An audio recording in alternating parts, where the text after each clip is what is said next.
China ലോകത്തിലെ ഏറ്റവും പ്രധാനപ്പെട്ട കരുത്തുറ്റ രാഷ്ട്രമെന്ന രീതിയിൽ മുന്നേറിക്കൊണ്ടിരിക്കുകയാണ്.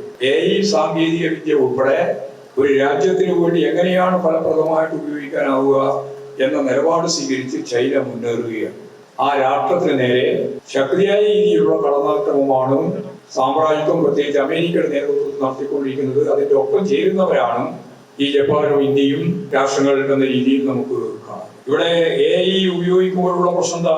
പുസ്തക മുതലാളിത്തത്തിന്റെ ലാഭം വലിയ രീതിയിൽ കൂടാൻ പോവുകയും അവർ തന്നെ പറയുന്നത് പോലെ 10-60% ആളുകളുടെ തൊഴിൽ നഷ്ടപ്പെടാനിടയാവുകയും ചെയ്യുന്ന ഒരു സാഹചര്യം ലോകത്ത് വളർന്നു വന്നാൽ വളരെ വ്യക്തമായിട്ട് ചൂണ്ടിക്കാണിക്കാനുള്ളത് ഈ ശാസ്ത്രത്തിന്റെ ഭാഗമായിട്ട് രൂപം കൊള്ളുന്ന ഉൽപാദനോപാധികളെല്ലാം ഈ കോർപ്പറേറ്റുകളുടെയും മുതലാളിമാരുടെയും കയ്യിൽ എത്തുന്നിടത്തോളം കാലം ഈ പ്രതിസന്ധി കൂടുകയാണ് ചെയ്യുക.